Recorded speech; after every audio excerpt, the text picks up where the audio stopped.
Ya, bismillahirrahmanirrahim. Assalamualaikum warahmatullahi wabarakatuh. Selamat pagi, Hanim. Selamat pagi juga, Fad. Ya, selamat pagi. Okey, dan juga kepada anda semua penonton Malaysia hari ini, alhamdulillah dapat sekali lagi saya bersama dengan anda semua penonton Malaysia hari ini. Hari ini hari Selasa 5 Januari 2021 bersamaan dengan 21 Januari awal 1442 Hijrah. Bertemankan saya Fazli Fuad dan juga rakan saya Ani Mizati. Bagaimana semangat anda pada hari ini? Adakah seperti semangat Fazli?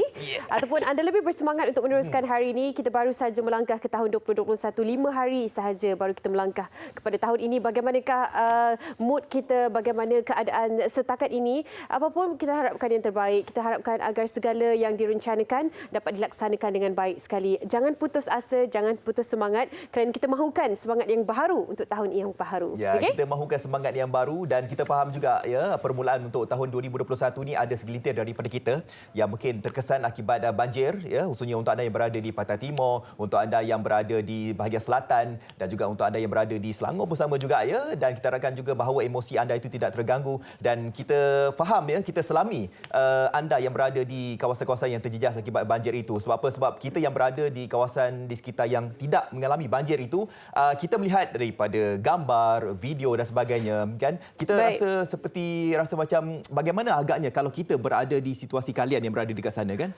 Ya, keadaan ini seperti yang kita maklum, beberapa kawasan yang terjejas. Kita kongsikan sedikit apa yang dapat dikabarkan ataupun dapat digambarkan daripada amaran cuaca yang waspada Jabatan Meteorologi Malaysia, Kementerian Alam Sekitar dan Air. Ini anda dapat saksikan yang berwarna kuning di beberapa negeri iaitu Kelantan, Terengganu di kawasan Besut, Setiu, Kuala Nerus, Hulu Terengganu, Kuala Terengganu dan Marang.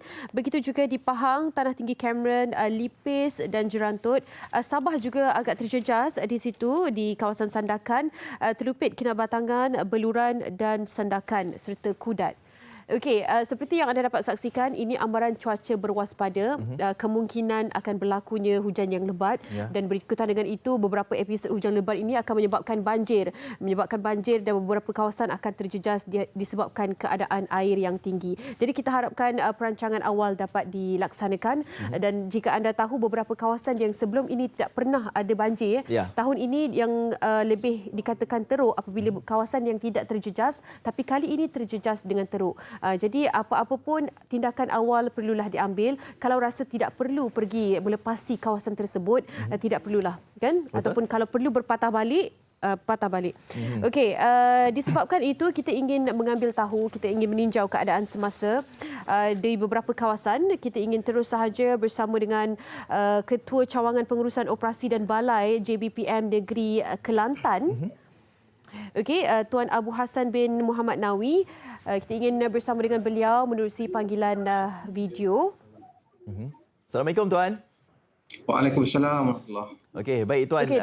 Ya, kita ingin tahu juga perkembangan terkini situasi di Kelantan. Difahamkan ada yang berada di pusat pemindahan sementara dan dikatakan trend peningkatan paras air sungai dan juga banjir di sana semakin meningkat. Jadi bagaimana situasi terkini di Kelantan Tuan?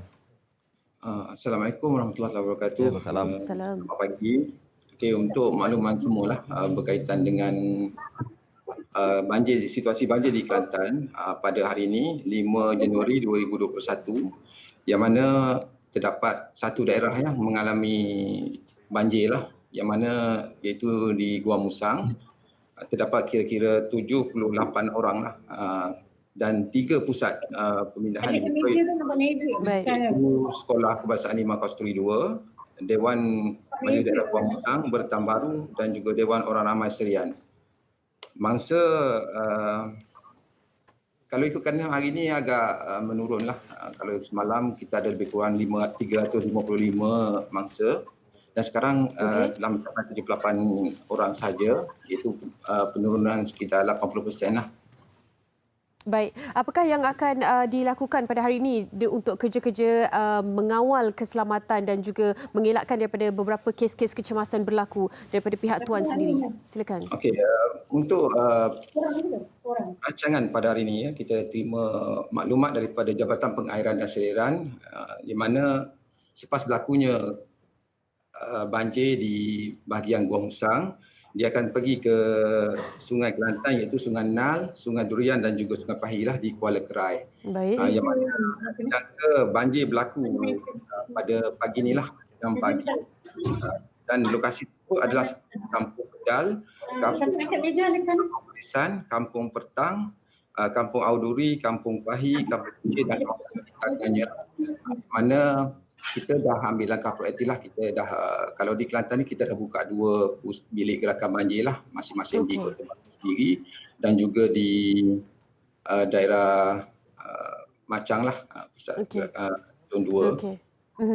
Tuan, persediaan dan juga bagaimana dengan keadaan kekuatan Tuan sendiri? Sebab kita fahamkan mereka tidak rehat ya, dah berapa lama dah bertungkus lumus memastikan keselamatan mereka yang terjejas di kerana banjir ini. Jadi kita nak tahu juga keadaan kekuatan pihak Tuan ataupun mungkin ada sebarang kekangan yang dihadapi dari segi kekuatan. Silakan Tuan. Okey, memang kita tahulah daripada awal lagi, daripada fasa pertama lagi, sekarang dah masuk fasa ketiga banjir dan kita masih lagi berterusan terus-menerus dengan membekukan cuti anggota dan juga memang kita setiap masa lah bagi mengatasi masalah banjir ini. Baik. Dan kita akan buka juga bilik gerakan sehingga akhir bulan inilah. Yang mana dari segi persediaan tu memang kita sedia setiap masa lah. Okey. Baik. Baik Tuan, kita harapkan yang terbaik. Kita harapkan juga segalanya berjalan dengan lancar. Jaga diri Tuan dan juga tim yang lain untuk menyelesaikan ataupun memastikan kelancaran mereka yang terjejas di sana. Terima kasih Tuan. Assalamualaikum. Itu dia Tuan Abu Hassan bin Muhammad Nawi, Ketua Cawangan Pengurusan Operasi dan Balai JBPM Negeri Kelantan. Pastinya mereka adalah antara yang cukup barisan hadapan yang mempunyai cabaran yang tinggi ya apabila keadaan ini berlarutan. Kita harapkan yang terbaik, doakan yang terbaik. Betul, kita doakan yang terbaik untuk anda yang berada di Kelantan sebab difahamkan di Kelantan banjir besar berlaku 2014. Tetapi difahamkan juga di Kelantan ada di antara mereka ini yang mana 3 kali terpaksa berpindah ya ke rumah yang disediakan untuk mereka ini. Fasa ketiga seperti mana yang Tuan katakan tadi. Baik, perkembangan berita di Kelantan kita telah pun mengetahui. Jadi kita nak lihatlah perkembangan berita di Johor. Sebab kalau dilihat dalam akhbar berita harian di sini, berita bergambarnya cukup tragis ya, di mana bandar Kota Tinggi lumpuh bagaikan pulau ya. Pusat bandar Kota Tinggi lumpuh sepenuhnya dan juga bagaikan pulau dengan semua jalan keluar masuk ke situ terputus ya akibat ditenggelami air hampir 2 meter sejak Sabtu lalu. Dan setakat ini hanya jalan Kota Tinggi Johor Bahru menjadi satu-satunya laluan yang tinggal dan ditenggelami air, dan yang tinggal cumalah jalan utama lain termasuk yang menghubungkan daerah Kulai dan Keluang yang terputus hubungan dan juga ditutup untuk semua jenis kenderaan sejak pagi semalam. Kalau anda lihat ya, ini dia paparan berita di berita harian, 3 terkorban, 3 hilang, lebih daripada 22,000 dipindahkan, dan fokus kita ini dia yang mana saya sebutkan tadi, berita bergambar ini di mana ini situasi yang berlaku di Slim River Perak ya, yang turut ditenggelami air. Anim pun katakan tadi di mana trend banjir untuk mereka yang sebelum ini tidak pernah banjir di tempat mereka tetapi berlaku banjir untuk tahun ini. Dan apa yang lebih menyedihkan lagi di mana 3 mangsa hilang di bawah arus ya, iaitu melibatkan banjir di 6 negeri, 3 mangsa hilang, 3 lagi ditemui lemas ketika banjir memuncak di Pahang dan Johor ya. Dan anda boleh baca sendiri di muka surat utama dan juga anda boleh baca di muka surat 6 berita berkaitan dengan banjir, situasi banjir di negeri Johor yang dipaparkan di dalam berita harian.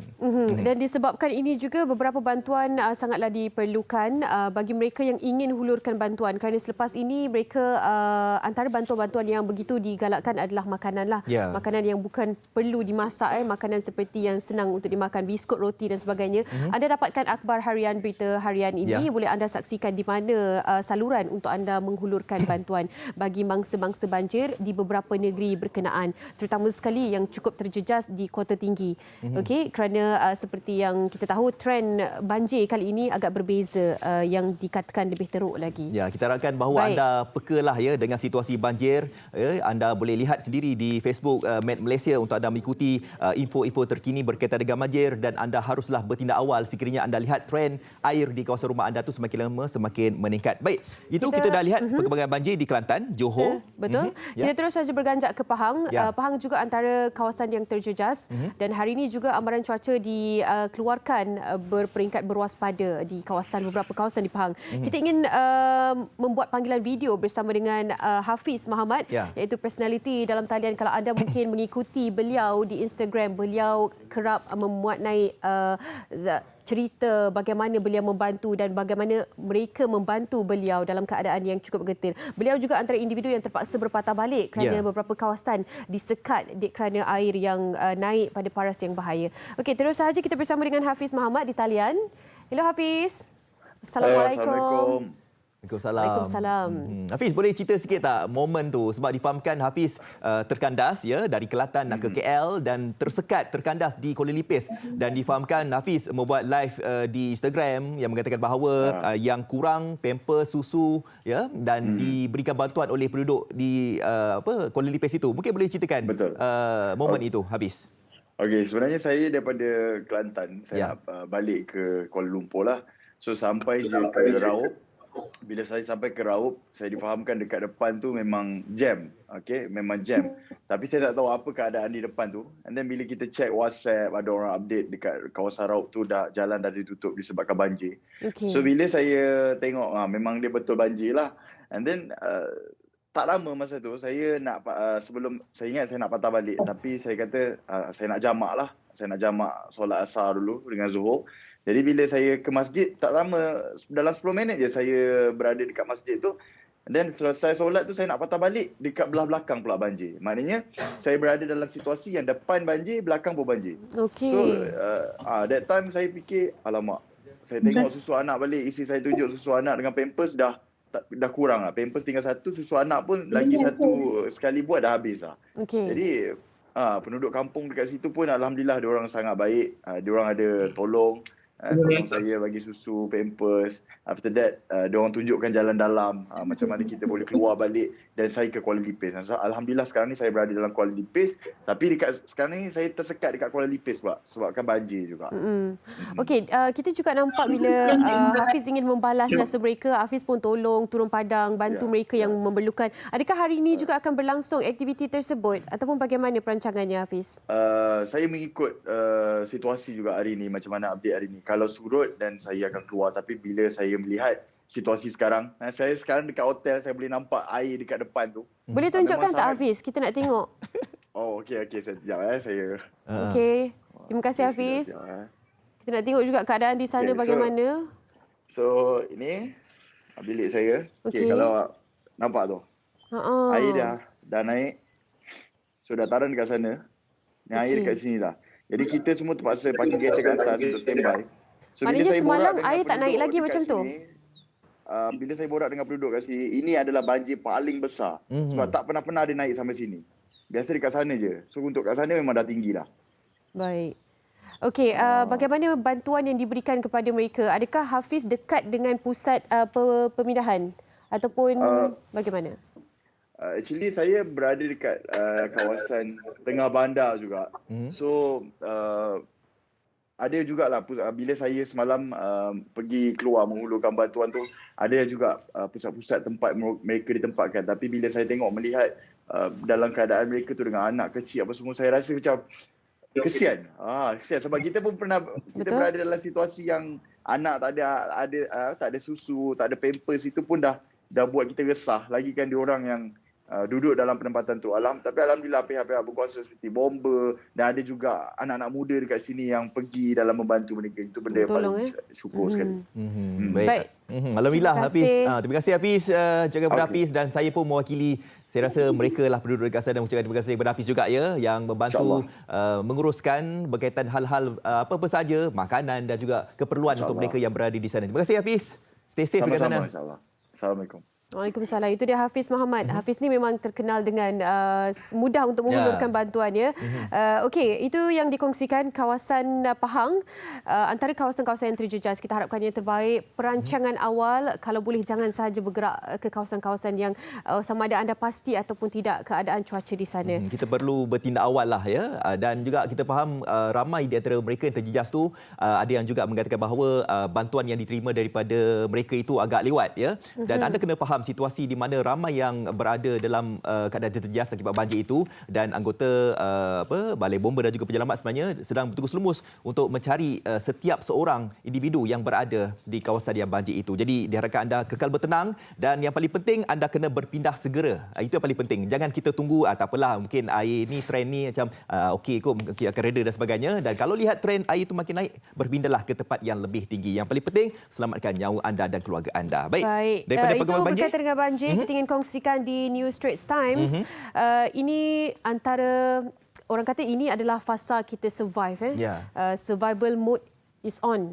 Adalah fasa 2020 ini yang mungkin tahun 2021 ini di mana pandemik tidak ada notahnya, belum tahu di manakah notahnya. Jadi ini perkongsian pada halaman 12 ini berkaitan dengan kita kenal former cycling coach Azmi Muhammad hopes that new year will bring stability and for all to be able to get back to a life of normalcy. Jadi kita mengharapkan, bukan beliau sahaja, pastinya semua yang mengharapkan, semua yang terjejas mengharapkan agar kita ada sinar baharu pada tahun 2021 ini. The virus has taken a toll, but many who lost their jobs aim to persevere and get on with life. Dikabarkan di sini juga apa yang dilakukan oleh Coach Azmi. Beliau sanggup menjual makanan, beliau sanggup melakukan apa sahaja, membuat delivery, membuat online class untuk coaching dan sebagainya, hanya untuk menyediakan makanan di atas meja buat keluarga. Jadi kita dapat melihat bagaimana individu yang berlatar belakang hebat juga terjejas, apatah lagi individu yang mungkin sememangnya berisiko untuk terjejas di kala pandemik ini. Kita harapkan agar sinar baharu pada tahun 2021 ini memberikan nafas yang baharu, memberikan semangat dan juga kekuatan yang baru. Okey? Okey, baik, kita harapkan itu satu. NST? Ya, itu di NST dan bercakap berkenaan dengan COVID-19 dan kita lihat ya perkembangan terkini COVID-19 di Malaysia masih lagi kekal 4 digit. Semalam mencatatkan 1,741 kes positif COVID-19 yang telah pun dicatatkan di Malaysia, menjadikan jumlah keseluruhan kalau anda lihat ya di bahagian bawah itu di warna biru itu 120,818 kes ya, di mana 1,010 kes pula sembuh dan juga yang kalau kita lihat yang sembuh 98,228 kes. Semalam juga kita mencatatkan 7 kematian dan terus mencatatkan jumlah kematian yang tinggi melebihi 500 kematian. Selangor masih lagi mencatatkan kes harian yang tertinggi iaitu 687 kes, diikuti oleh Sabah dan Johor. Ada pertambahan kluster yang baru dan juga ada kluster-kluster yang tamat. Tetapi untuk peringatan ya untuk jumlah kes aktif dengan kebolehjangkitan di Malaysia yang berada di persekitaran kita sekarang ini 22,089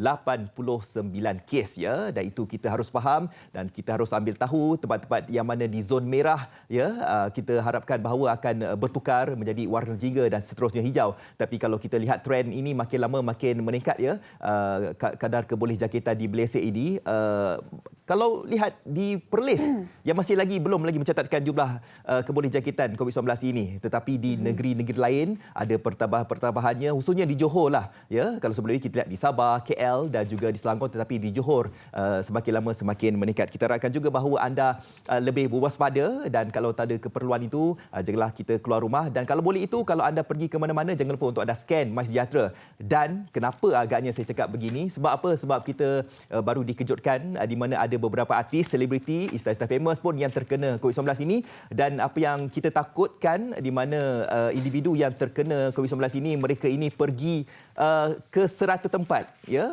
Itu yang kita bawakan. Baik. Dan kita harus ambil tahu tentang perkara ini. Okey, itu dia tentang kes COVID-19 yang berlaku di Malaysia. Kita terus saja berganjak ke harian Metro. Nak kongsikan tentang rentetan cerita daripada isu kartel daging haram. Yang terbaru, penemuan ayam beku dari Ukraine bongkarkan kegiatan dalang kartel daging dan direman. Kini direman 4 individu yang direman ini. Halaman 7 bercerita lebih lanjut lagi. KPDN HEP serbu gudang milik syarikat didaftarkan di Ulu Tiram. Sedikit saya kongsikan fakta di sini. Semua ayam beku berkenaan dirampas Kementerian Perdagangan Dalam Negeri dan Hal Ehwal Pengguna dalam satu serbuan baru-baru ini, dan syarikat itu didaftarkan di Ulu Tiram, beroperasi sejak tahun 2014, menjalankan perniagaan mengimport dan mengedar produk daging beku. Dan setakat ini negara Ukraine bukan negara diiktiraf bagi pengimportan daging ke negara ini berdasarkan senarai dikeluarkan Jabatan Perkhidmatan Veterina. Ini yang dikatakan sepandai-pandai tupai melompat akhirnya jatuh ke tanah jua. Akan ada sumber, akan ada intipati ataupun akan ada isu yang kantoi di mana-mana ataupun sedikit terbongkar di mana-mana menyebabkan pihak berkuasa mampu menyelesaikan kes ini, mampu mencari siapakah dalang di sebalik kes kartel daging haram ini. Hari ini kita akan kupas lebih lanjut tentang isu ini kerana beberapa rumours ataupun beberapa isu timbul dikatakan melibatkan kementerian dan institusi agama yang tidak menjalankan tanggungjawab dan sebagainya. Hari ini kita akan kupas, kita akan melihat bagaimana sebenarnya isu ini berlangsung dan apakah perkembangan siasatan yang dijalankan terhadap isu ini. Okey? Ya, itu dia yang dimuatkan di Harian Metro berkaitan dengan isu kartel daging ini. Dan kita untuk anda yang mana ingin melangsungkan perkahwinan, ya, satu perkabaran berita yang gembira untuk anda semua yang ingin bernikah di Selangor. Bukan bernikah lagi, ya, bernikah saja. Baik, bernikah saja, ya. Okey, kalau sebelum ini mungkin bernikah di pejabat agama saja, tidak dibenarkan bernikah di masjid ataupun surau, sebab kalau jadi kelazimannya Anem, kalau kita nak kata orang tu momen yang indah kalau nak berkahwin, nak menikah kan eloknya kan di masjid, surau, ataupun di rumah pengganti perempuan. Okey. Dan 4 hari bulan kan? 4 hari bulan Januari hari itu baru-baru ini maknanya semalam lah. Semalam telah pun diisytiharkan JAIS telah pun membenarkan majlis akad nikah dilakukan di masjid. Masjid mana dan bagaimanakah SOP? Apakah proses yang perlu dijalani? Jom kita bersama dengan Puan Salwana Ahmad Dahlan, Timbalan Pengarah Operasi Jabatan Agama Islam Selangor yang kini berada di talian. Hello, Assalamualaikum Puan Salwana. Waalaikumsalam warahmatullahi wabarakatuh. Baik, Puan Salwana, terima kasih bersama dengan kami di MHI. Puan Salwana, kongsikan sedikit apabila JAIS membenarkan proses ataupun akad nikah itu dijalankan di masjid, apakah SOP yang perlu dipatuhi oleh individu yang ingin melaksanakan pernikahan di masjid? Silakan. Okay, pertama sekali ni, terima kasih atas jemputan untuk pemakluman berkaitan dengan perkahwinan di negeri Selangor. Alhamdulillah, mulai semalam, 4 Januari 2021, kami di Jabatan Agama Islam Selangor telah pun memberikan kebenaran kepada pasangan-pasangan yang ingin bernikah bersempena tahun 2021 ni, Anem. Kita mula membenarkan mereka bernikah di masjid-masjid. Baik. Walaupun masjid yang kita benarkan hanyalah melibatkan masjid-masjid pengurusan di JAIS, iaitu sebanyak 39 buah masjid. Ini peringkat pertama lah. So, kita akan melihat bagaimana perkembangan wabak COVID ni di Malaysia, khususnya di negeri Selangor. Betul. Walaupun di Selangor kita nampak ada peningkatan berlaku dari segi penyakit pertubuhan wabak ini berlaku. Tetapi kita jangkakan di masjid-masjid pengurusan, kami dapat mengendalikan ataupun menguruskan majlis akad nikah dengan baik. Dan Alhamdulillah kalau lihat, tadi Hanim sebutkan, di sebelum ni pernikahan hanya boleh berlangsung di Pejabat Agama Islam di 9 buah Pejabat Agama Islam di daerah di Selangor, melibatkan hanya 3 orang sahaja, iaitu pengantin lelaki, pengantin perempuan dan wali yang boleh hadir ke Pejabat Agama. Dan Alhamdulillah pada 4 Januari semalam kita telah membenarkan pelaksanaan ini dibuat di Masjid Pengurusan dengan kehadiran 20 orang, ya. 20 orang daripada pihak-pihak. Ini tidak termasuk 2 saksi dan juga imam jurunikah atau pendaftar yang kita sendiri yang bawa. Maksudnya daripada Jabatan Agama sendiri yang mengendalikan. Daripada pengantin ada 20 orang. SOP-nya macam biasa sebagaimana yang telah diwar-warkan oleh pihak MKM dan PKM. Perlu ada persyaratan sosial, kena pakai face mask, ya. Dan juga kena melakukan hand sanitizer lah. Maknanya kena melakukan sanitasi setiap kali pasangan hendak hadir. Dan kita di setiap pejabat di masjid pengurusan ini, kita hanya membenarkan 5 pasangan sehari. Dalam tempoh setiap kali pelaksanaan dibuat, kita menjarakkan 1 jam. 1 jam bagi setiap perkahwinan. Tujuannya adalah untuk melaksanakan proses sanitasi setiap kali selepas selesai sahaja majlis akad nikah dilaksanakan bagi setiap pasangan. Jadi alhamdulillah lah, kalau sebelum ini saksi itu ditentukan sendiri ataupun yang mana jadi saksi itu daripada pejabat agama sendiri, tapi alhamdulillah, ya, selepas ini saksi itu terdiri daripada keluarga sendiri. Bagaimana dari segi tarikh perkahwinan ataupun tarikh nikah itu? Kalau sebelum ini mungkin ditentukan daripada pejabat sendiri, adakah pengantin sebenarnya dibenarkan untuk memilih tarikh pernikahan itu ataupun masih lagi ditentukan daripada pejabat agama sendiri, Puan Salwana? Okey, kalau lihat tadi kita membenarkan 5 pasangan sehari Ya. bersama dengan mana-mana imam jurul nikah. Tarikh itu sebenarnya pasangan boleh cadangkan. Boleh cadangkan, tetapi tertakluk kepada tarikh kekosongan yang ada di sesuatu masjid perusahaan. Kalau itu semalam pun di masjid negeri hampir 100 pasangan memohon untuk bernikah di masjid negeri. Wow. Okey. Jadi kita raikan pasangan-pasangan ini sebab tapi memandangkan Selangor adalah antara paling tertinggi lah lain Sabah. Jadi kita mengawalnya dengan ketat bagi mengelakkan penularan ni di kalangan masyarakat khususnya di Selangor. Okey. Terima kasih Puan Salwana. Sedikit sebanyak sebenarnya memberi pencerahan bagaimana proses ini akan dijalankan. Assalamualaikum. Sampaikan salam kepada warga JAIS. Okey, itu dia Puan Salwana. Sama-sama. Puan Salwana Ahmad Dahlan, Timbalan Pengarah Operasi Jabatan Agama Islam Selangor. Pastikan anda mengetahui SOP, pastikan anda tahu proses yang akan dijalani. Ambil tahu di laman website mereka. Senang sahaja, anda pergi sahaja ke JAIS dan anda tahu segala SOP yang akan ditetapkan yang perlu dijalani. Okey? Ya, kepada anda semua yang mungkin ingin bernikah, sabar menanti sebab difahamkan ikutkan daripada queue seperti mana yang Puan Salwana katakan tadi ada 100 pasangan yang bakal untuk mendirikan rumah tangga dan rekan anda bersabar. Inilah dia asam garam dunia untuk kita ke gerbang perkahwinan dan kita ke gerbang lagi ke? Mewakili semualah kan. Jangan dia ke gerbang lagi. Dia terbaiklah untuk mereka. Yang belum ke gerbang lagi boleh pergi. Yang dah ke gerbang maintain saja. Okey, itu berkaitan dengan membenarkan majlis akad nikah dilakukan di masjid.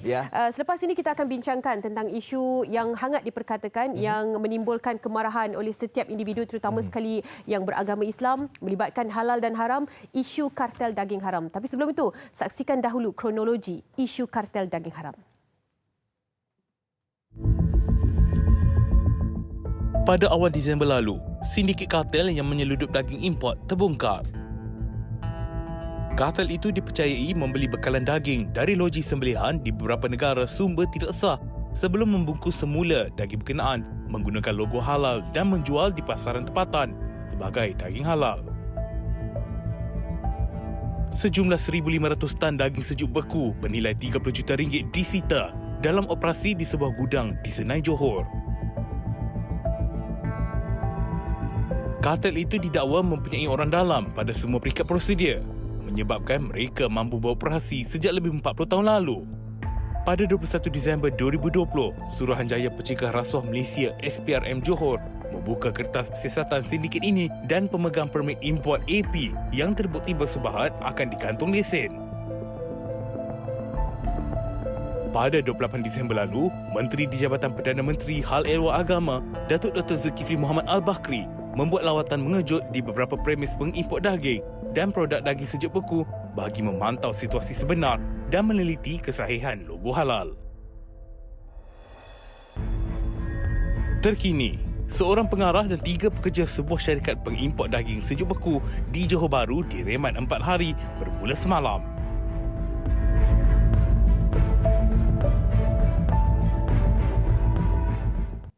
Okey, itu dia sedikit sebanyak kronologi yang kita dapat huraikan, dapat anda tonton kerana ini melibatkan proses ataupun ini melibatkan siasatan yang begitu mendalam untuk mencari dalang di sebalik isu kartel daging haram ini. Semalam baru-baru sahaja kita kongsikan tadi berita tentang 4 individu yang direman, tapi kita ingin tahu perkembangan siasatan yang dilakukan oleh pihak berkuasa. Terus sahaja kita meraihkan tetamu istimewa kami di studio, Datuk Haji Rossul Wahid, Timbalan Menteri Perdagangan Dalam Negeri dan Hal Ehwal Pengguna KPDN HEP. Assalamualaikum Datuk. Waalaikumsalam warahmatullahi. Datuk pasti individu yang cukup busy. Terima kasih kerana bersama dengan kami juga. Sedikit Datuk kongsikan tentang perkembangan siasatan yang berlaku, yang telah pun berlangsung. Kita melihat ada sedikit sebanyak berita baik apabila ada individu yang ditahan. Pelaksanaan pun telah dilaksanakan. Mungkin boleh dikongsikan Datuk. Betul sekali. Terima kasih Cik Anim dan Dr. Tiga yang telah setiap kalinya menjemput saya untuk datang ke konti Tiga pada pagi ini. Sebenarnya isu ni sebenarnya yang telah kita semua tidak maklum. Satu isu yang cukup hangat diperkatakan sejak daripada awal Disember sehingga sekarang. Dan alhamdulillah setelah kemenangan diberi sedikit demi sedikit dah berlaku satu pengurangan ataupun dah berkurang ia punya kehangatan tersebut. Pun begitu kita tidak berdiam diri. Betul. Kita terus untuk meyakinkan pengguna, terutama rakyat yang bukan Islam, dan juga bukan beragama Islam. Dan saya tahu barang halal ini bukan saja diminati oleh orang bukan Islam, orang bukan Islam pun juga minat. Jadi tindakan yang dibuat oleh SPRM, oleh pihak polis, oleh MAKI dan sebagainya nampaknya telah membuahkan hasil. Cuma isu yang terkini yang dinyatakan sekarang ialah kenapa kita lambat mendakwa. Ya, betul. Adakah ada konspirasi, adakah ada berlaku nak melindungi individu dan sebagainya. Untuk makluman semua bahawa kita tidak melindungi sesiapa. Yang salah tidak salah, yang benar tak benar. Tak kira, maknanya penggunaan kita beyond daripada apa yang disangkakan itu. Jadi kita dah mendakwa. Yang pertama, minggu lepas, itu pemilik lori Raihanah Cold Storage, kita dah dakwa kerana menggunakan lori tanpa logo halal. Dalam negara kita ni, yang nak bawa barang halal mesti ada logo halal pada lori tersebut yang sah. Bukan boleh main tiu-tiu. Kemudian kemarin 4 orang pengarah company telah pun didakwa ataupun dibawa ke mahkamah kerana hal yang sama. Jadi ini menunjukkan bahawa kita amat tegas, kita amat prihatin terhadap apa yang berlaku. Cuma kelambatan tersebut berlaku kerana proses penyiasatan ini mengambil masa. Macam Raihanah Cold Storage itu, dia kita cek bila tak ada logo halal, kita straight forward. Bila tak ada logo halal, yang sah memang you salah.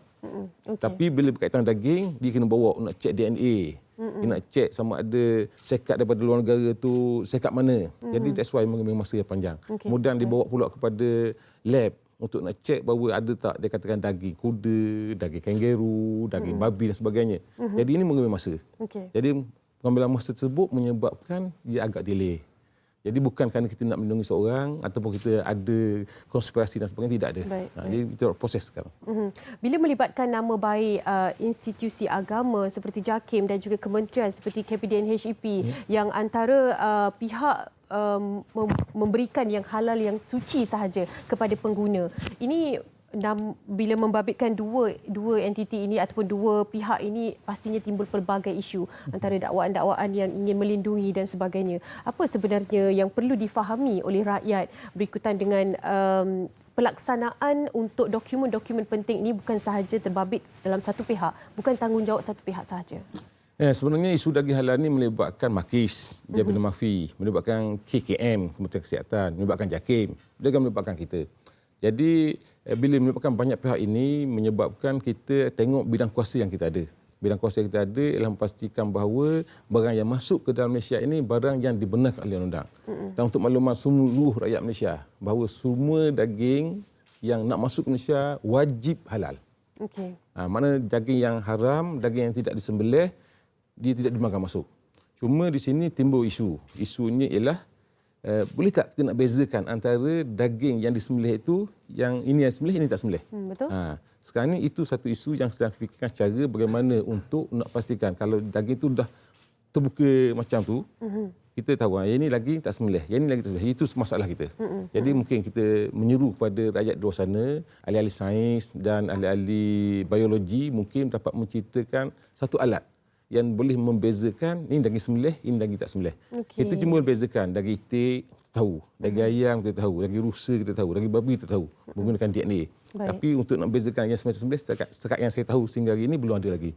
Jadi kita menyuruh pada pelajar-pelajar, pengkaji-pengkaji dan researcher di luar sana supaya memikirkan cara bagaimana untuk memastikan kita bezakan antara yang sembelih dengan tak disembelih. Baik, difahamkan RCI juga diwujudkan bagi membantu siasatan ini dan memastikan keadaan tidak menyebelahi mana-mana pihak. Mungkin sedikit komen daripada Datuk sendiri melihat pada wujudnya satu badan sehingga wujudnya satu badan untuk menyelesaikan isu ini? Kita rasa RCI itu satu cadangan yang bagus, tapi untuk mewujudkan RCI memerlukan kos yang tinggi. Tapi bagaimanapun demi kepentingan umat, demi kepentingan negara dan juga orang Islam, maka kita mengalu-alukan. Tapi sebelum pada itu, kita juga perlu tahu cara bagaimana untuk nak pastikan barang yang dia masuk ini halal. Atau barang masuk ini yang sah, yang dibenarkan oleh kerajaan. Kita cadangkan supaya menggunakan QR code ataupun blockchain. Jadi ini satu sistem yang dapat memudahkan kerja pegawai custom di pelabuhan ataupun di airport untuk nak cek bahawa daging ini yang ada QR code ini saja menggunakan perimbas yang boleh diorang masuk. Kerana yang masuk ke Malaysia ini beribu-ribu kontena dan berpuluh-puluh ribu kotak. Okey. Jadi kalau nak cek satu persatu, saya rasa satu kerja yang bukan kerja yang mudah. Jadi dengan adanya teknologi, mungkin dengan blockchain ke ataupun dengan adanya QR code, dan kita di pihak kementerian telah buat masa kita melancarkan kempen supaya CD haram dulu. Okey. CD haram dulu kita ada panggil label tulen. Makna label tulen ini you beli yang CD yang tidak ada label tulen, you salah. Okey, baik. Jadi itu boleh gunakan di sini, insya-Allah. Adakah terlalu kalau kita mengharapkan daging dalam negara kita, tidak mengharapkan semata-mata daging import untuk bekalan kepada pengguna di rakyat Malaysia? Ya, kita memang mengalu-alukan petani-petani, peternak supaya membanyakkan lagi produk untuk kita guna dalam masa sendiri. Tapi setakat ini kita masih tidak mencukupi. Kita masih banyak mengimport daripada daging luar. Jadi bila kita bergantung pada daging luar ini timbul masalah. Jadi kalau kita ternak sendiri, kita buat sendiri, maka isu ini saya rasa mungkin tidak akan berlaku di negara kita. Dikabarkan juga 40 tahun melibatkan 2 generasi yang dikatakan dapat dibeli untuk melaksanakan ataupun untuk menjalankan semua proses yang sepatutnya dilihat susah ini, tetapi menjadi semua proses halal. Jadi bagaimana melihat kepada perkara itu, dan apakah yang dapat diberi jaminan kepada kita semua sebagai rakyat Malaysia untuk perkara ini tidak berulang kembali? Mungkin Datuk ada penjelasannya. Sebenarnya kalau sudah 40 tahun tu, setakat yang kita tahu, sekat yang tersiasat ini cuma didaftar pada 2014. Okay. Kemudian dapat CJ dibenarkan mengimport 2017. Okay. Jadi kalau 40 tahun tu itu di luar makluman kita. Okay. Jadi mungkin ya, mungkin tidak. Tapi dengan adanya SPRN dah masuk, Polda masuk, kita yakin benda ini akan lebih lagi. Penjurusannya akan lebih bercapah dan rakyat akan lebih tahu bahawa inilah sebenarnya yang berlaku. Kalau 40 tahun mungkin 40 tahun lah. Tapi sekarang kita tahu ianya sekat yang kita akan tuduh ini ialah bermula pada 2014. Dan saya beri keyakinan kepada seluruh rakyat Indonesia bahawa jangan ragu-ragu untuk beli daging sejuk beku di dalam pasaran sekarang. Kerana apa yang ada sekarang, yang telah kita siasat, yang dalam makluman kita, cuma satu sekat saja. Okay. Yang pengedarannya tak sampai pun 1%. Okay. Dan semuanya sekat yang kita akan dakwa ini, semua barang di bawah label ini semua kita rampas. Kita beku sebanyak 10,876 kotak daripada company ini. Kemudian kalau ada mana-mana laporan lagi, kita akan terus siasat dan kita tidak berhenti di sini saja. Kita akan terus agresif, kita akan terus cari maklumat, akan buat tee off untuk pastikan apa saja barang yang dibenarkan oleh undang saja dapat berada dalam market.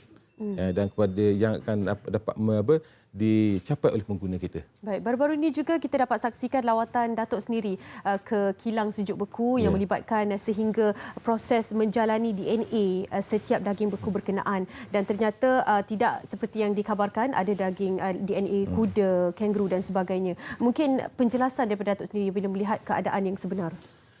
Sebenarnya kita company yang mengimport kita tak sampai pun 40 yang dibenarkan import oleh Makis, oleh Kastan dan sebagainya. Okay. Jadi daripada semua ini saya pergi satu sekat untuk melihat sendiri apa yang berlaku, kerana kita tak mahu satu kaprik seorang yang kerbau bawah lumpur terpalit pada semua orang. Yang dituduh ini bukan brand dia. Dia cuma tiru brand orang. Jadi kalau kita nak katakan brand yang ditiru itu tak betul, saya kata satu yang tidak adil. Betul. Jadi yang salahnya ialah si peniru ini meniru brand yang mahal untuk nak dapat keuntungan yang lebih. Jadi dengan lawatan saya sebut, saya meyakinkan pada diri saya dan juga pada pengguna ni, saya harap agar daging yang ada dalam negara ini insya-Allah dijamin halal, dijamin bersih, dan sebelum mendapat sijil halal, terutama dari luar negara, kita ada Makis, kita ada JAKIM, kita ada KKM yang pergi ke pusat persembelihan. Di luar negara, kita ada 53 negara yang dibenarkan import ke Malaysia. Jadi daripada lawatan mereka dari segi kebersihannya, dari segi halalnya dan sebagainya, kemudian bila mereka dapat sijil tersebutlah baru boleh import ke Malaysia. Jadi tidak ada isu. Saya harap lepas pada siaran di TV3 ini, isu ini akan terhenti, dan bukan berarti kita berhenti untuk menyiasat. Kita menjalankan tugas kita, tanggungjawab kita. Yang penting hak pengguna akan terbela, dan orang Islam terutamanya akan merasa selesa dengan apa yang kemakan, kerana hadis Nabi kata al-halalu bayyinun wal haramu bayyinun. Yang halal jelas, yang haram jelas. Yang antara keduanya itu Nabi suruh jauhkan. Bila kita was-was, jauhkan. Syubhah itu Isbah. jauhkan. Datuk, mungkin yang terakhirnya, keyakinan daripada Datuk sendiri yang kita perlukan kan sebagai rakyat dan sebagai pengguna, inginkan yang berkualiti, yang halal lagi suci, yang halal lagi bersih, yang untuk kita manfaatkan dan untuk kita makan, untuk kita membezakan tentang halal dan haram. Untuk mereka yang lebih tenang, untuk mereka yang lebih mengetahui bahawa isu ini akan diselesaikan lambat atau cepat, itu melibatkan proses. Ya. Silakan. Saya menyeru pada seluruh rakyat Malaysia, terutamanya umat Islam, supaya tidak lagi ragu-ragu terhadap apa saja barang makanan, terutamanya sejuk beku yang melibatkan halal ini, kerana kita dah siasat sehingga ke akar umbi sekarang ini bahawa cuma satu company saja dan semua barangnya telah kita rampas. Baik. Kemudian apa yang berada sekarang boleh dibeli dan boleh didapati dalam keadaan tanpa was-was. Dan kita yakin jika ada apa-apa isu di luar sana, maklum pada kita. Kita akan bekerja tak kira masa. Ada saja laporan, kita tak tangguh. Jadi kalau dikatakan kita nak cuba lindungi orang, tak ada. Kita tidak ada niat atau nawaitu untuk nak melindungi sesiapa. Yang salah tetap salah. Baik. Supaya rakyat, pengguna akan selesa, pengguna akan ceria dan pengguna akan lebih yakin dengan produk kita. Sebenarnya produk kita ini bukan sahaja di Malaysia, ia juga digemari di luar negara. Betul. Produk halal kita. Okey, itu antara sedikit kepuasan. Terima kasih banyak-banyak kita ucapkan Datuk Haji Rasul Wahid, Timbalan Menteri Perdagangan Dalam Negeri, Hal Ehwal Pengguna KPDN HEP.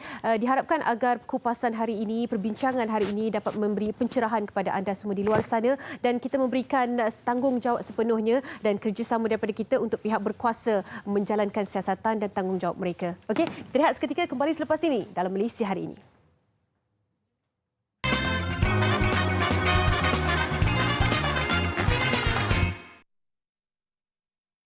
Ya, itu dia Karis dan Nadira. Mari sini. Itu dia pemenang untuk lagu Cinta Kita musim yang kedua. Wow, nampak tak? Waalaikumsalam. Memang mantap lah. Suara pagi pun. Hui. Lah jadi pemenangan. Tahniah ya. Tak terlambatlah saya ucapkan tahniah kepada Karis dan juga Nadira. Dan kita juga bersama dengan Naib Johan untuk lagu Cinta Kita musim kedua. Kita juga bersama dengan Syafiq dan juga Sarah. Terima kasih kerana sudi datang di MHR pagi ini. Baik, kepada Karis dan Nadira, pada peringkat awalnya, saya percaya ramai di antara kita yang macam daripada episod pertama, kedua, ketiga dan sebagainya, mereka lihat wow, mereka ni mempunyai sesuatu yang luar biasa kan, dan mereka jangkakan yang kalian berdua akan ke final dan alhamdulillah kalian diangkat sebagai juara. Dan adakah kalian berdua terfikir ataupun rasa macam kemenangan you all berdua ni dah macam kita mesti menang lah, dah terjangka atau bagaimana?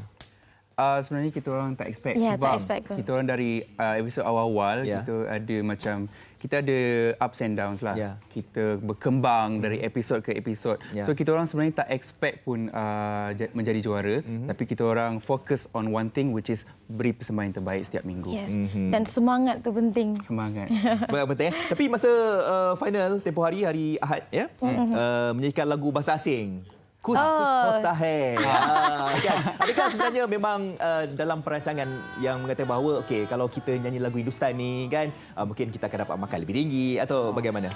Tak terfikir kan. Sebab Nadira ada kongsi kat saya yang dia dah dari kecil kan nyanyi lagu Kuch Tahe. Ya, betul. Saya pula tak pernah nyanyi lagu Bollywood, tapi saya sahut cabaran tu. Yes.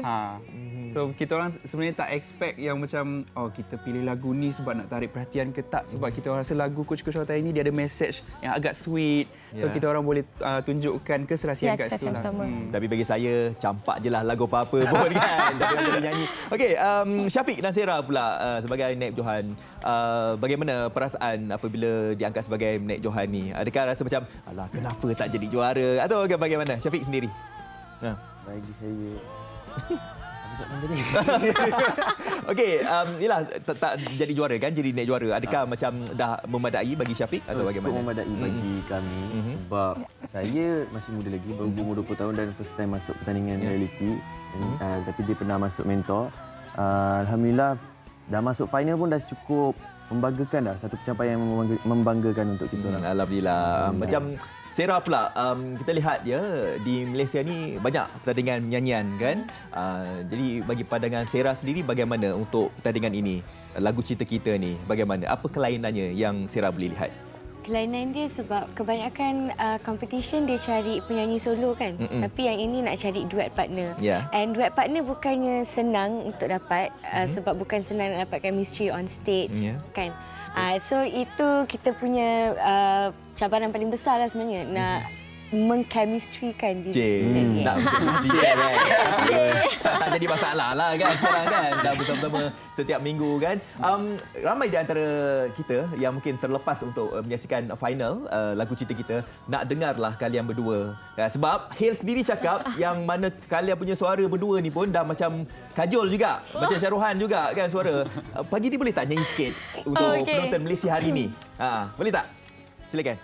क्या रंग लाएंगी मेरे दुआ ये इश्क अजाने में से हुआ बेचैनियों में ना जाने क्यों आने लगा तन्हाई में दिल याद संजोता है क्या करूँ हाय कुछ कुछ होता है. Ini kalau bagi mereka diri dah duduk kat atas lantai sini dah kan. Okey Adib, nak ada soalan ke Adib? Silakan Adib. Ya, mestilah ada soalan. Soalan cepu cemas. Ya. Get ready. Okey, dah berpeluh dah ni. Lambat nak tanya. Fazli lambat nak tanya. Okey, apa dia? Satu je saya nak tanya. Yang LCK 1 dia dah berumah tangga. Yang juara LCK 2 ni macam mana pula? Kita tak nak tahu lah perkembangan juara tu. Kita nak tahu perkembangan anda berdua. Sebenarnya, kita orang dalam proses mengenali each other. Okey. Masing-masing dia ada macam orang kata ada yang sebulan, ada yang 5 bulan, ada yang setahun nak kenal each other. Agak-agak anda berdua perlukan berapa lama ni? Kejap tak perlu. Tisu. Tapi belum ada baik-baik tu lah. Ke dah ada? Kita orang, truthfully speaking, kita orang memang mengenali each other. Dan kita orang tak pernah menolak pun sebarang orang kata kemungkinan untuk bersama ke apa. So insyaAllah doakan yang terbaik untuk kita orang. Amin. Kita tak nak tahu juara je. Yang naik juara. Naik juara pula. Ingat naik juara selamat. Naik tadi kan. Pakai baju pun dah dua-dua dia. Dah hint-hint dekat host kan. Baru ada chemistry. Jadi bagaimana menjawab soalan Nanim tu? Chemistry you all berdua ni. Untuk menjawab soalan ni saya serahkan pada Sarah lah. Silakan. Takut kena marah. Dia belum buat apa-apa dia dah bagi yang ni Okeylah, kita harapkan yang terbaik juga. Kita orang pun minta semua doakanlah yang baik-baik untuk kita orang. InsyaAllah.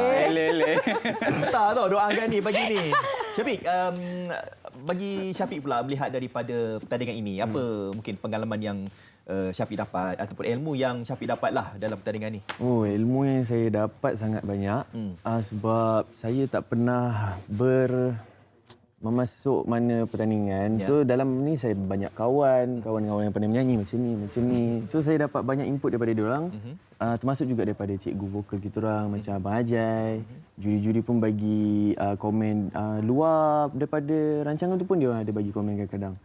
So ilmu tu dengan pengalaman memang tak boleh dibelilah. So, memang sangat bahagia bagi ketika final tempoh hari, Syafiq rasa macam berpuas hati tak dengan nyanyian Syafiq sendiri dan juga Sarah? Ataupun aku boleh buat lebih baik ni kan? Atau bagaimana? Itulah yang paling terbaik yang boleh kami bagi masa tu. So alhamdulillah dapat naik juara. Alhamdulillah kan. Dan saya rasa ini titik permulaan lah sebenarnya untuk kalian berempat dekat sini kan, untuk memwarnai industri hiburan kita. Bagi Sarah pula, apa yang Sarah lihat perubahan yang Sarah capai apabila dah pun berada di dalam pertandingan ini, dah masuk final, dah jadi naib juara? Apa peningkatan yang Sarah dapat saksikan lah? Peningkatan sebenarnya sebelum ni bagi Sarah nak nyanyi duet tu bukan senang sebab kita nak blend in suara semua kan. Tapi sekarang dah lebih kenal lah macam mana nak buat, macam mana nak blendkan suara dengan each other sebab kalau tak bunyi dia macam nyanyi seorang-seorang kan. Tapi ni kena bunyi macam satu. Ada berempat ni sebenarnya masuk pertandingan ni sebab nak cari cinta ke? Ataupun dia 2 in 1 pun boleh juga. Dia kita prefer 2 in 1 lah kan sebenarnya. Sambil menyelam minum air. Baik, jangan tolak. Betul. Ani macam mana? Kemain Baik. Kakak kita ni tengah fikir soalan untuk saya. Okey, tapi kita harapkan yang terbaik. Ada jodoh ke tak ada jodoh ke, pastinya kita nakkan duet ini berkekalan lah sebab kita dah hargakan pasangan duet dalam industri. Kata-kata terakhir daripada kalian, Karis dahulu. untuk peminat-peminat? Untuk peminat-peminat, thank you. Terima kasih semua sebab menyokong tim Karis dan Nadira. So insya-Allah lepas ni kalau ada kita orang keluarkan lagu berduet ke apa, hopefully korang boleh support kita orang dengan journey kita orang sebagai pasangan duet. Yes. Okey, Nadira. Dan keep supporting us, Karis Nadira. Baik. Hashtag jangan lupa Hashtag. Nadira ni dia kalau bersuara, tapi kalau bercakap mana-mana. Okey, Syafiq silakan. Okey, saya nak ucapkan terima kasih kepada yang support kami selama ni dan doa yang undi pun sama. Final ni dah cukup tinggi bagi kami. So terima kasih. Sarah pula? And also teruskan mengundi. Dah habis dah. Tak mungkin dah tutup. Teruskan support kita orang semua. InsyaAllah kan. Dan macam saya cakap tadi lah, ini permulaan ya untuk anda berempat dekat sini. Dan saya percaya dengan vokal, dengan penampilan, dengan kredibiliti kalian berempat ni, kita lihat ya, anda dapat mewarnai nasi hiburan kita. Tahniah kepada kalian berempat. Dapat pegang masing-masing, pegang tu. Masing-masing. Tunjuk dekat penonton hari ini. Okey. Baik, itu dia. Jadi kita dah bersama dengan keempat-empat pemenang untuk juara dan juga naik juara untuk lagu Cinta Kita musim yang kedua. Dan kita akan terbaik ya untuk pasangan mereka ini. Mungkin mereka ini akan melangkah ke satu lagi tapak seterusnya. Wallahualam. Sama-sama kita doakan yang terbaik untuk kalian berempat ini. Baik, kita ingin berhenti bereaksi ketika. Sekembalinya nanti kita nak bersama lagi dengan seorang artis yang juga muncul di dalam industri ini melalui program hiburan ataupun daripada pertandingan hiburan. Nak tahu siapa dia? Kekal bersama dengan saya Daniam di Malaysia hari ini.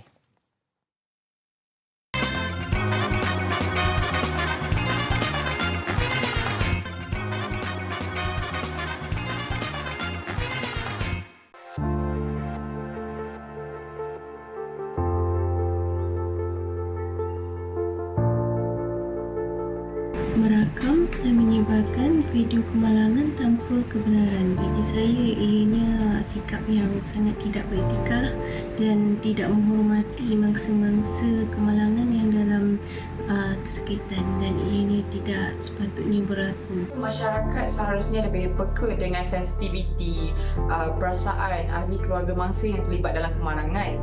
Namun ada juga dalam kalangan masyarakat yang bertindak untuk mengupload serta menge-share video-video tentang kemalangan ni yang mana ianya harus dielakkanlah. Ada orang yang merakam video kemalangan sebagai peringatan kepada orang lain. Okey, di kilometer tertentu ada kemalangan. Jadi kita mengingatkan orang untuk berhati-hati supaya tak terlibat sekali dengan kemalangan tu. Dari sudut yang baik, apabila perakam tersebut merakam dan hantar terus ke pihak berkuasa seperti polis untuk dijadikan bahan bukti. Sekiranya daripada sudut yang buruk pula, bila perakam tersebut merakam dan mengupload di media sosial, dan para netizen akan membuat kesimpulan yang tersendiri dan berpanjangan. Kita sepatutnya kena jaga sensitiviti keluarga. Saya kata kalau nak ambil video juga, dia boleh simpan sendiri. Tapi kalau untuk melibatkan macam IC dan sebagainya tu, kita boleh up tapi kita tutup mana yang penting. Mana kita just bagi tahu untuk cari waris-waris yang terdekat. Jika video itu juga memaparkan visual mangsa kemalangan, lagi-lagi dalam keadaan yang mengerikan, bagi saya itu adalah sangat tidak patut, dan tindakan yang wajar harus diambil kepada orang yang menyebarkan video seperti ini, kerana ianya memberi impak yang besar juga, bukan hanya kepada keluarga mangsa tetapi juga kepada orang-orang awam yang mungkin trauma melihat video seperti ini. Baik, itu dia sedikit yang kita dapat rangkumkan bagaimana pandangan orang awam apabila tersebarnya video dan juga gambar kemalangan yang melibatkan aib, melibatkan sensitiviti keluarga mangsa berkenaan. Ya, itu salah satu daripada perbuatan yang tidak beretika. Kita faham ada segelintir daripada kita yang mungkin merakamkan gambar itu untuk memberitahulah ada kemalangan dan sebagainya. Tapi yang mungkin tidak elok tu apabila mereka ni mengejar like, mengejar retweet dan sebagainya. Baik, untuk memperkatakan tentang untuk kita mengelakkan daripada kita ni menyebarkan visual melibatkan kemalangan ini, bersama dengan kami di studio sekarang ini Superintendent Raja Sakaran, anak lelaki Subramaniam, Ketua Penolong Pengarah Siasatan Perundangan Jabatan Siasatan dan Penguasaan Trafik Bukit Aman. Selamat pagi Tuan. Selamat pagi Tuan. Tuan, terima kasih Tuan bersama dengan kami.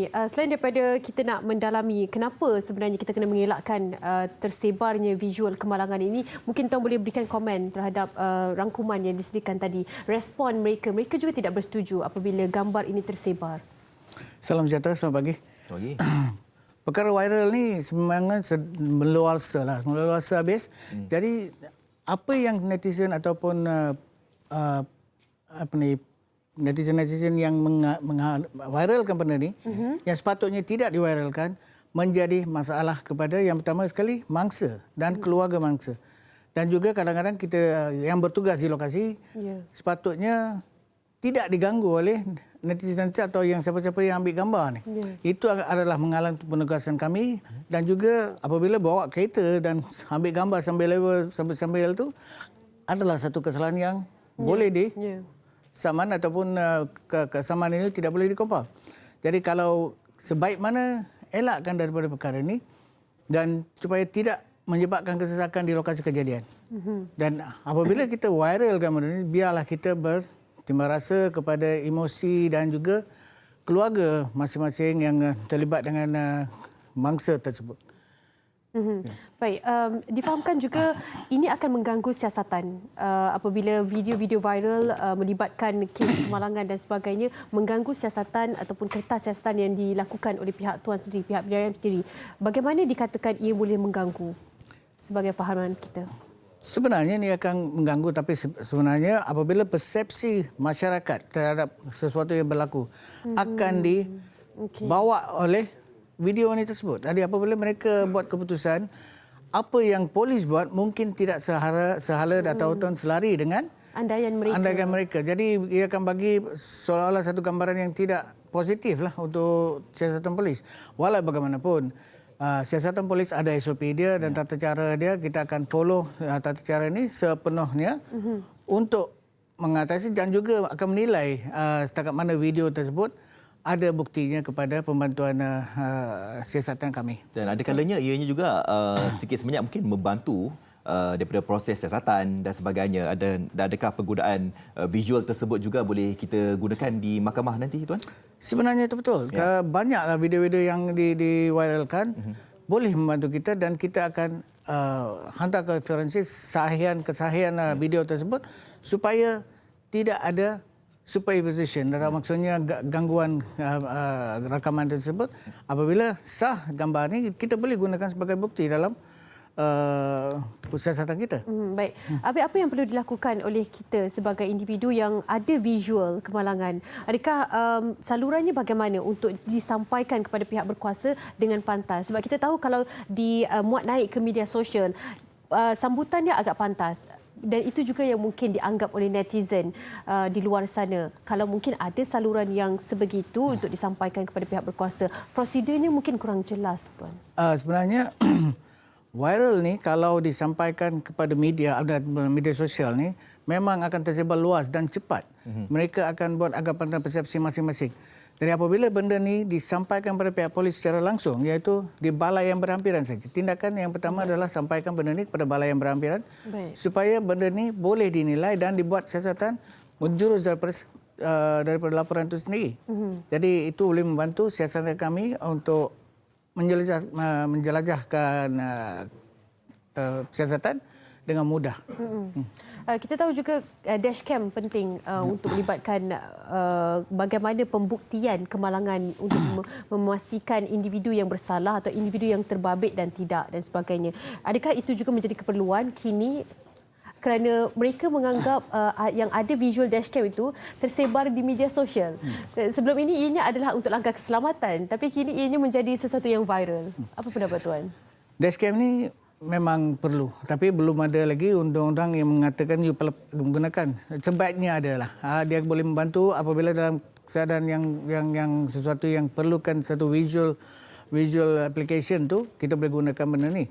Tapi kalau dalam pembuktian sesuatu kejadian, kita boleh bawa video ini kepada polis dan polis akan buat penilaian melalui forensik yang kita ada untuk menilai sejauh mana benar visual yang diambil oleh dashcam ni. Jadi adanya dashcam ni adalah baiklah untuk biasanya orang yang terlibat dalam insiden ini tidak dapat buktikan dia yang kata lampu merah, saya katakan merah bertengah. Kalau ada dashcam, pembuktian adalah mudah. Saya rasa untuk waktu terdekat, untuk waktu sekarang ini, saya rasa keperluan dashcam itu harus diguna pakai oleh semualah, kan, mengikut kepada kemampuan individu masing-masing lah, kan. Tuan, kalau kita lihat daripada perkara hari ini melibatkan kemalangan. Contohnya di negara Jerman, apabila berlaku sebarang kemalangan, apabila salah seorang individu itu membuat video ataupun mereka ni ambil gambar, di Jerman mereka ni didenda 128.50 euro bersamaan RM600 lah kalau di Malaysia. Jadi bagi peringkat PDRM sendiri bagaimana? Adakah sampai satu tahap tu kita harus kenakan denda kepada mereka yang mungkin mengambil gambar ataupun ambil video ketika kemalangan ni?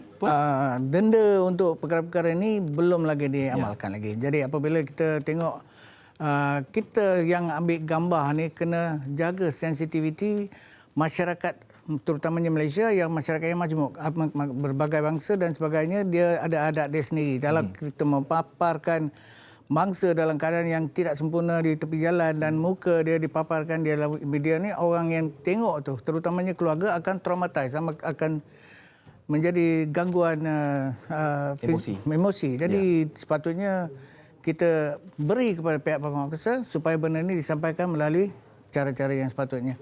Belum ada lagi untuk denda-denda video ni lah.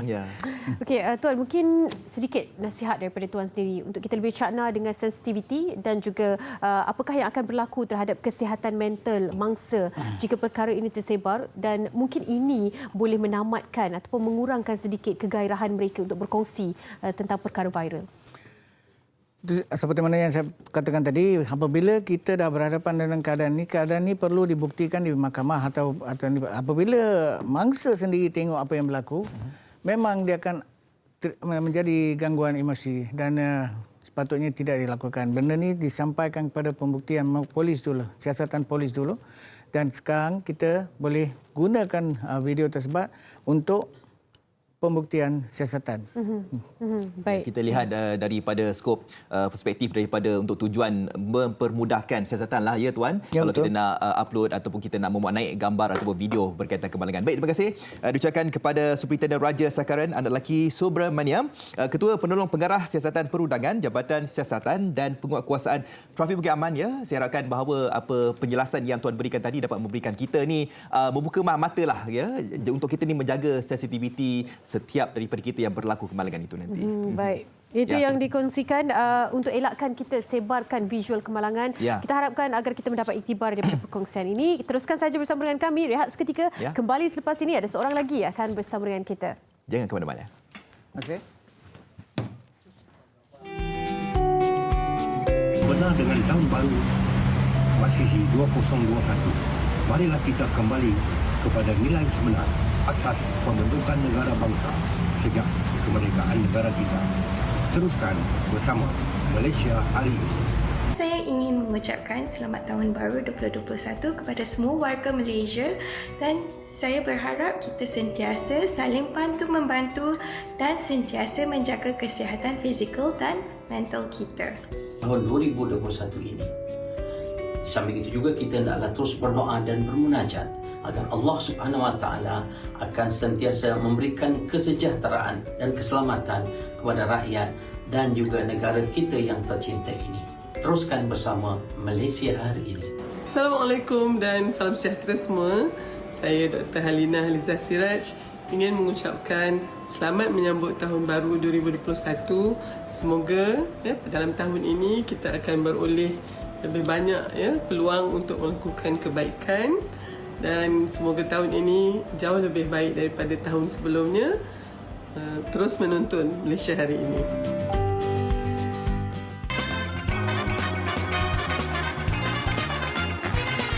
Ya, itu dia 50 Music. Maaf. Maafkan saya. Maafkan kami jugalah. Ya. Berganggu emosi tadi tu. Kita feel kan? Tapi dia memang betul-betul lirik yang penuh dengan emosi kali ini. Ini semua adalah penghasilan anda sendiri. Ya, betul. Okey, macam mana? Kabarnya 5 hari saja diambil untuk menghasilkan lagu ini. Ya. Mungkin boleh ceritakan? Okey. Cerita dia bila Michael Am dengan Kamal Adli call saya untuk lagu untuk satu OST drama. Dan kebetulan saya ada satu lagu sebelum itu, saya bagi kat dia dengar. Alright, dia kata okey, boleh tak siapkan dalam masa sekian lah. So saya ada dalam masa tu 5 hari saja sebenar-benarnya untuk saya siapkan the whole thing dari segi studio, arrangement, semua. Ya, betul. Dengan sekali dengan video klip, video lirik sekali. So bagi saya itu adalah satu cabaran untuk saya yang sangat besar. Tapi alhamdulillah dibantu oleh saya punya tim studio iaitu Mr. Irhas Payung dan juga Farid Pedang dan juga tim saya punya yang video lirik daripada Ranting Legacy. Sebelum lagu yang mana Afif bagi dekat Michael Ang ni kan, adakah lagu ni sebenarnya sebelum ni memang dah ada lagu ni macam penyimpanan stok-stok lah lagu atau bagaimana? Saya dah cipta sebelum ini lagu ini tapi tidak keseluruhannya, tidak sepenuhnya. Dia ada dalam lebih kurang ada daripada ungak sikit lah. daripada verse ke chorus saja. So saya terpaksa siapkan the whole thing dulu, barulah saya pergi ke studio dengan yang lain tu. Okey, sebab bila kita refresh balik siapakah Afif ini, dia macam yang paling latest ni lah apabila menggantikan Judika. Itu adalah momen yang sangat Afif ini. Jadi kita baru ingat semula tau. Dia macam mengapa keadaan itu berlaku? Macam yalah, timbul pub terus bagi tapi lepas tu senyap macam tu. Bagi saya itulah satu peluang yang tidak pernah saya fikirkan sekalipun. Tak pernah terfikir pun. Tapi saya ingin ucap dari bantuan terima kasih kepada Sony Music, especially LSU yang call saya. Itu bersatu cerita yang di mana dia call saya, Afif, saya perlukan awak clearkan jadual awak pada minggu ini. Awak kena menggantikan Judika dalam semi-final muzik-muzik duet bersama Siti Hamzah. Ketika itu hari Selasa. So saya kata saya nak kena buat apa ni? Hari esok awak kena pergi rehearsal. Hari ni call, esok tu nak ni Kena pergi rehearsal. So bagi saya yang challenge dekat situ adalah saya nak kena fokus dengan lagu itu dan juga feel lagi. Paling tekanan untuk saya adalah saya menggantikan tempat Judika. Di mana kita semua tahu tahap Judika macam mana. So timbullah satu macam-macam yang negatif dalam saya punya fikiran yang di mana orang akan compare dan sebagainya lah. Tapi alhamdulillah selepas kejadian semi final muzik-muzik dapat feedback yang baik. Yang sangat baik alhamdulillah dan dia membuatkan karier saya ataupun kerjaya saya lebih orang mengenali saya. Afif Tirmizi. Ada minta feedback daripada Judika tak? Saya harapkan dia tengok dan juga hati dia boleh lagu kan dia cakap ini budak okey. Okey, bagaimana harapan untuk Maaf ini perancangan promosinya? Okey, selaku saya adalah pencipta lagu, juga saya penyanyi lagu ini. Jadi sememang-memangnya adalah saya meletakkan satu orang kata apa harapan yang sangat tinggi untuk berada di telinga pendengar, di hati pendengar supaya boleh terus menyokong kerjaya saya sebagai Afif Tirmizi. Ya, betul. Lagu ni saya percaya untuk anda semua yang ingin meminta maaf kepada sesiapa saja yang dah buat salah, saya rasa lagu ni kenalah kan. Ya, betul. Kalau perhatikan dari liriknya, melodinya kan, feel. Tapi buat salah sekali dua kali je. Kalau dah 3 kali tu mana salah lagi. Tapi saya kadang tu benda macam ni saya relate. Kadang-kadang tu kita ni kadang tu ego yang nak minta maaf. Ego ataupun kita rasa macam it's okay, tak apa, tak penting. Berat berat nak cakap sorry. Sedangkan sebenarnya maaf inilah satu benda yang kita patut buat walaupun setiap hari. Kan sebabnya kita kena sentiasa berbuat baik dengan orang kan. Jadi Afif luahkan dalam lagunya. Ya, betul. Maaf. Betul. Okey, jadi anda semua boleh lihat ataupun tonton lagu ini di YouTube ya, lirik videonya. Ikuti Afif Tirmizi juga di Instagram. Di Instagram saya afif.tz. Dan segala perkembangan saya ataupun rangka promosi saya akan update di ini lirik video je. Kita nanti-nantikan muzik video juga. InsyaAllah jika ada rezeki, insyaAllah saya akan. Nasib baik Michael tak suruh buat muzik video sekali 5 hari. Pening kepala nanti. Tiba Kamal dengan berlakon saya kat belakang. Okey, itu dia. Terima kasih. All the best kita ucapkan. Selamat semoga berjaya. Jangan diam lama sangat. Kita nak dengar lagi Afif Tirmizi selepas ini. Okey? Itu dia. Jangan lupa untuk menyokong Maaf Afif Tirmizi di mana-mana platform. Okey? Dan selepas ini kita akan bersama Afif sekali lagi dengan lagunya Camellia, tapi kita dah sampai ke penjuru rancangan. Tak, kita dah sampai ke penjuru rancangan. Nanti kita bersama Afif lagi. Okey, baik, anda semua jaga diri baik-baik. Anda semua yang berada dalam situasi banjir itu, jaga SOP dan juga anda kena jagalah diri anda dan keluarga anda masing-masing. Baik, jumpa esok di Malaysia Hari Ini.